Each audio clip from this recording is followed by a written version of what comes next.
Welcome to Wednesday, June 19th, 2024. This day with a podcast being brought to you by Wyoming State Parks. Why wonder about the outdoors in Wyoming? Explore the statewide interactive outdoor recreation Wonder Map. To find your next adventure, go to wondermap.wyo.gov for more information. Well, folks, it's still going to be cool. And isn't that a cool looking photograph? No, that's not from our archives. That actually came in yesterday morning from James there in Island Park, Idaho. Lots of reports of snow in northwestern Wyoming, eastern Idaho, parts of Montana, into the Bighorn Mountains. Even some snow showers were reported as far south as Snowy Range and Battle Mountain Pass in southern Wyoming yesterday. Probably had some snowflakes in northern Colorado's mountains as well. A lot of the coolness brought in by that front and that winter scene that you see there. Well, it's going to stay, especially east of the Continental Divide. For you folks up north and west of the Divide, you'll start your warm-up today. It won't be a big one, but it'll be pretty cool east of the Divide for another day. This is the day before the first official astronomical start to summer tomorrow. Now, moisture begins to return to the region and both sides of the Divide by Thursday and Friday, as that subtropical moisture we've been showing you is going to start to work its way westward towards Mexico than western North America. So this will bring increasing coverage of thunderstorms, especially Thursday and Friday. The coverage of thunderstorms won't be as great this weekend, but Thursday and Friday, that subtropical moisture should trigger some thunderstorm activity. And here's another shot of the snow, this time from Teton Valley, Idaho. This is what came in the night before last. Yep, that's snow, as you can see right there. So quite the scene for the middle of June, although this is not unheard of. Early to mid-June snow events in the high country of the Northern Rockies has happened many times before. Clouds low-hanging in that cold, moist air near Pumpkin Buttes yesterday. Then a beautiful sundown in western Nebraska yesterday. Now, the satellite imagery this morning is still showing that trough.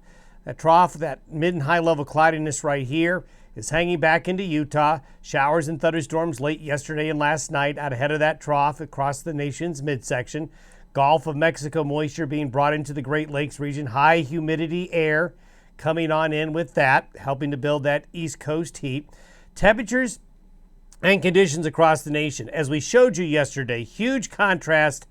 Cold in the west, hot in the east, and that's how it's going to roll here for the next few days in terms of temperatures and conditions. But there's a lot going on, as we showed you. There's that tropical depression in the western Gulf, just very juicy down there. These troughs continue to be generated in the North Pacific, and there's really no end in sight for that for a little bit longer. So there's going to be still quite a bit of activity, even though we officially start summer tomorrow. There's the temperature anomaly today. So it's still light jacket, sweatshirt weather for many of you for at least the middle of June. Temperature readings well below average. You can see the heat in the Great Lakes, New England, and eastern Canada. But if you look at a lot of North America, while the heat is certainly concentrated where a lot of people live, a lot of the rest of the nation, pretty cool. Now, this is where the showers and thunderstorms will be today, right along the frontal boundary here. And then return moisture starts to creep up along the higher terrain, and there will be some showers and thunderstorms in a few areas as the moisture starts to come back up and we get a little bit of daytime heating. Down here, this is going to be a big player, this moisture over the next 72 hours, as we'll show you here in a moment. By Friday, the pattern doesn't look very different, does it? We still have this area of troughiness hanging in the west. The high, though, begins to be a little bit further west. And the clockwise circulation, again, is going to help be pushing that moisture out of the Gulf into Mexico. This flow of moisture here is also, with the counterclockwise circulation around the low, kind of working together. So there's a convergence of winds here that will help draw that moisture northward. If we look at the precipitable water loop beginning today and then going into the middle of next week, watch the Gulf here at the beginning, and also here we go. This is that first wave of moisture. See how it goes westward? Then it curves north. Then it curves back to the northeast. And then you see there's another plume right here. This could very well, this secondary plume in the Gulf of Mexico that you'll see here in a moment, will probably be another tropical wave or the start of one. So what you see, if you watch how the moisture evolves around the circulation around the high in the east and the slow off the coast, draws the moisture into the Four Corners area, into the Rockies. But we also see the troughs. If you watch carefully the brown, you'll see occasionally brown interject itself into the moisture up here as these waves go across. There's a good example of that right there. So these waves coming across from the north kind of cut off the top of the moisture flow coming up from the south. And that'll be something that will limit the northern extent of this moisture flow. The end result of this very busy map I'm showing you is that the humidity, the higher water content air coming off the Gulf into Mexico, then coming into the Four Corners region and the desert Southwest is going to be good news for not everybody, but a lot of folks, because what we're going to see is around the ring of that moisture, here what we're seeing is where the thunderstorms are likely going to be over the course of the next several days, beginning today, going through the weekend, and into early next week.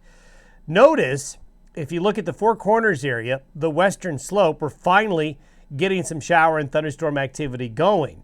This is especially true in New Mexico and Arizona here in the coming days, which is really good news. We got that large fire between Roswell and Holloman Air Force Base up there near Ruidoso, and they could really use the rain, and I think they've got good chances of it. But look at the heavy rainfall. This is through next Wednesday.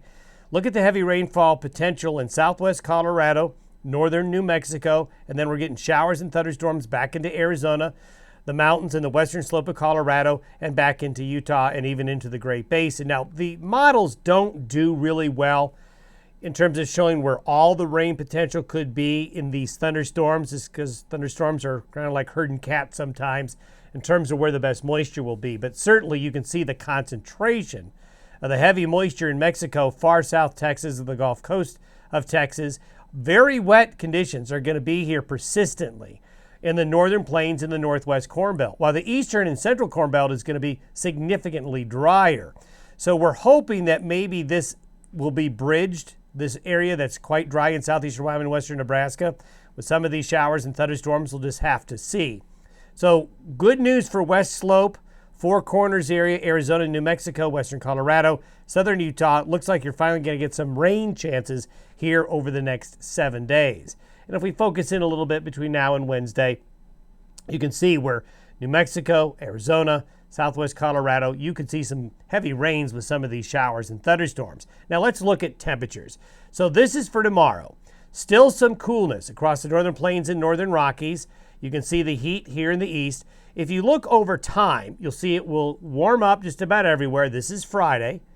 This is Saturday. So you can see the heat dome in the east. The hottest temperatures for the Great Lakes and the east is going to be this weekend. But it warms up in a lot of other areas. This is by Sunday. But look what happens on Monday. It does cool off in the northeast. So their heat wave maybe won't last as long as they've been advertising, but still going to be very warm. You can see the heat building up here in the west as we go into the weekend and early next week. So the warmth will return.